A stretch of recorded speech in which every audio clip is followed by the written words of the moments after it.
નમસ્કાર વિદ્યાર્થી મિત્રો, શ્રી બીબીએનપીબી હિરપરા કન્યા વિદ્યાલય કાલાવડ વતી ઓનલાઈન સેશનમાં આપનું હાર્દિક સ્વાગત કરું છું. વિદ્યાર્થી મિત્રો, આને પહેલાંના લેક્ચરમાં આપણે રાખી મૂકેલ કમાણી તરીકે એક મૂડીની વાત આપણે કરેલી હતી.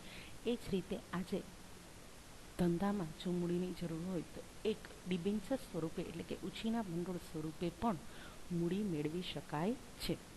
એટલે ડિબેન્ચર કોને કહેવાય તેના વિશે આજે આપણે વાત કરવાની છે. જોઈ લઈએ, ઉછીના ભંડોળમાં સૌથી પહેલું ભંડોળ છે ડિબેન્ચર. હવે આ ડિબેન્ચરને ઉછીનું ભંડોળ શું કામ કહેવામાં આવે છે એ આપણે જેમ જેમ આગળ જઈશું એમ વાત કરીએ તો કે કંપનીને વધારાની મૂડીની જરૂરિયાત ઊભી થાય તો તે ઉછીની મૂડી મેળવવા માટે, ઉછીની એટલે કે થોડાક સમય પૂરતી નિશ્ચિત સમય માટે જે મૂડી મેળવવામાં આવે છે, એટલે કે જ્યારે તમે મૂડી મેળવો છો ત્યારે અગાઉથી જ નક્કી કરો છો કે અમે આટલા સમય માટે એ મૂડીનો રાખીએ છીએ, આટલો સમય પૂરો થતાં અમે એ મૂડી ચૂકવી દઈશું. એટલે નિશ્ચિત સમય માટે છે, એટલા માટે એને ઉછીના ભંડોળ કહેવામાં આવે છે. તો કે કંપનીને વધારાની મૂડીની જરૂરિયાત ઊભી થાય તો તે ઉછીની મૂડી મેળવવા માટે ડિબેન્ચર બહાર પાડે છે. ઉછીની એટલે કે થોડાક સમય પૂરતી તમે એનો ઉપયોગ કરો છો. એટલે કે ડિબેન્ચર એ કંપનીનું શું છે? દેવું છે. શું કામ કહેવાય? તો કે માની લો કે મેં કોઈ પાસે 6 મહિના માટે ઉછીના લીધા હોય તો 6 મહિના સુધી જ્યાં સુધી હું એને ન ચૂકવું ત્યાં સુધી મારા મગજમાં રહી છે કે મારે કોઈ વ્યક્તિ મારી પાસે લેણદાર છે, એટલે કે મારે એને આટલી રકમ દેવાની છે. બરાબર? દેવું જ્યારે પણ સમય પૂરો થશે એટલે આપણે એને ચૂકવવાના જ થાય છે. એટલે કે ડિબેન્ચર એ કંપનીનું દેવું છે. દેવું છે એટલે કે સમય પૂરો થતાં આપણે એને ચૂકવવાના થાય છે. ડિબેન્ચર ખરીદનાર, ડિબેન્ચર હોલ્ડરો કંપનીના શું છે? લેણદારો છે. હવે આ ડિબેન્ચર ખરીદનાર જે છે એટલે કે ડિબેન્ચર કંપની બહાર પાડે તો એમાં જે રોકાણ કરનાર વ્યક્તિ હોય એને ડિબેન્ચર હોલ્ડર કહેવાય. બરાબર છે?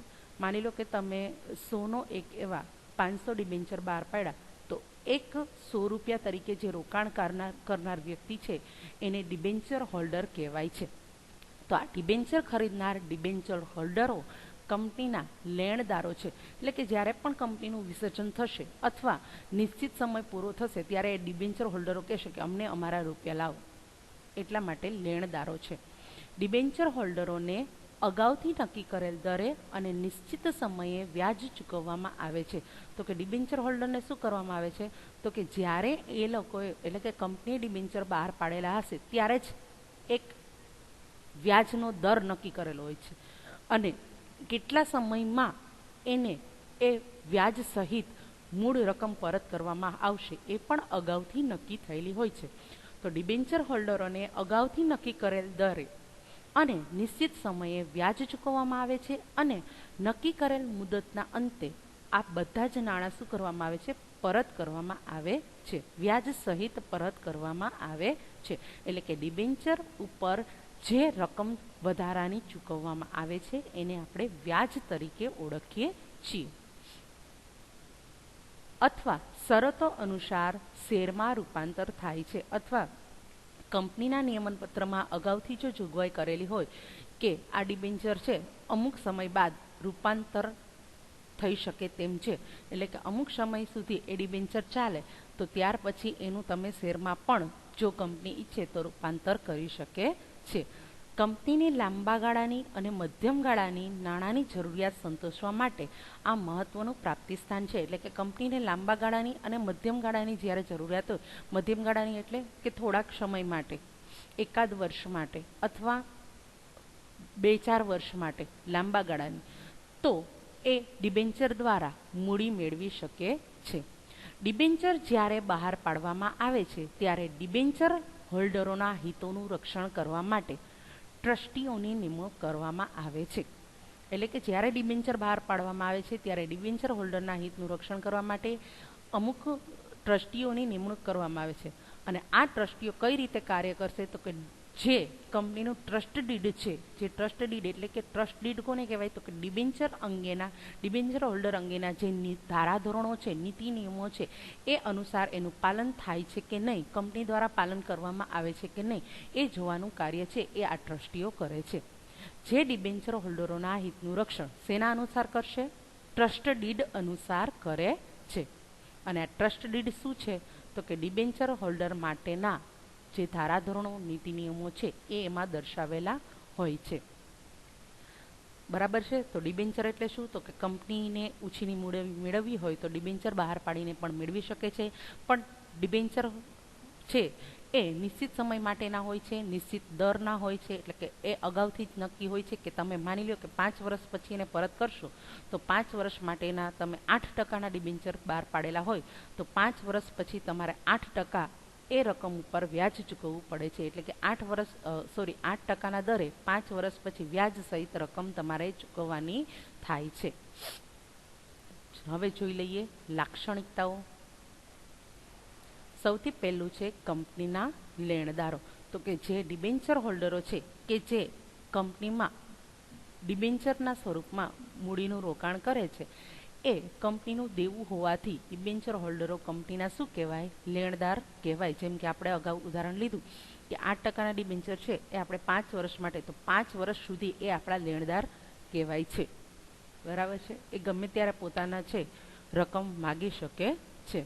એટલે ડિબેન્ચર એ કંપનીનું દેવું હોવાથી ડિબેન્ચર હોલ્ડરો કંપનીના લેણદારો છે. બીજી એની લાક્ષણિકતા છે નિશ્ચિત દરે વ્યાજ. તો કે ડિબેન્ચર હોલ્ડરને જ્યારે એ ડિબેન્ચરમાં રોકાણ કરે છે ત્યારે જ એને ખબર હોય છે કે આ રકમ મને કેટલા સમય પછી મળશે અને એમાં મને કેટલું વ્યાજ મળશે. એટલે ડિબેન્ચર હોલ્ડરને અગાઉથી નક્કી કરેલ દરે અને સમયે વ્યાજ ચૂકવવામાં આવે છે. ત્રીજું, મિલકત પર બોજ. એટલે કે ડિબેન્ચર હોલ્ડરોના નાણાંની સલામતી માટે કંપનીની મિલકતો પર તરતો બોજ ઊભો કરવામાં આવે છે. આ તરતો બોજ એટલે શું?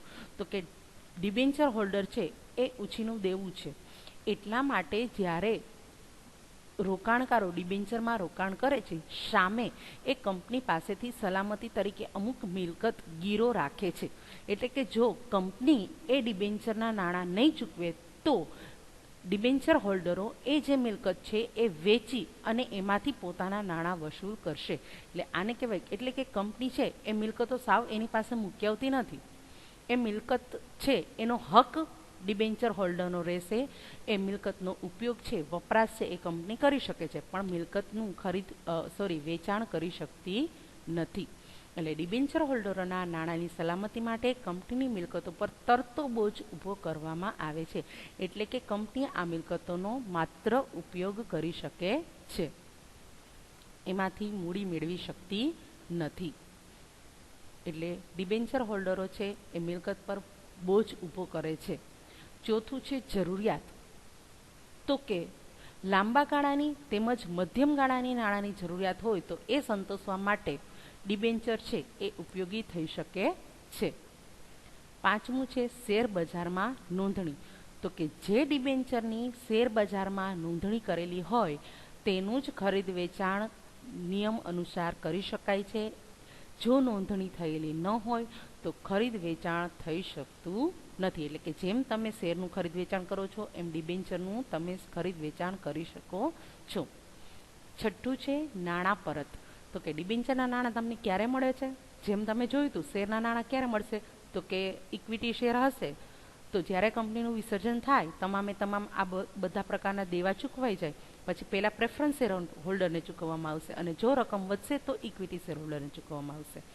જ્યારે ડિબેન્ચરના નાણાં છે એ નક્કી કરેલ મુદતના અંતે કુલ રકમ એકસાથે અથવા કરાર મુજબ એટલે કે અગાઉથી નક્કી થયેલ સંજોગો એટલે કે શરતો અનુસાર હપ્તા દ્વારા પરત કરી શકાય છે.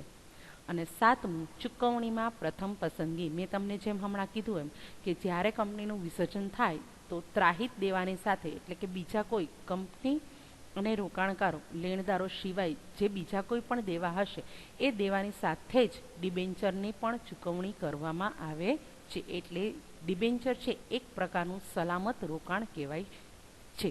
ડિબેન્ચર એ કંપનીનું દેવું હોવાથી કંપનીના વિસર્જન સમયે ત્રાહિત દેવાની સાથે ચૂકવણી કરવામાં આવે છે. આજના લેક્ચરમાં આટલું જ. વધુ નેક્સ્ટ લેક્ચરમાં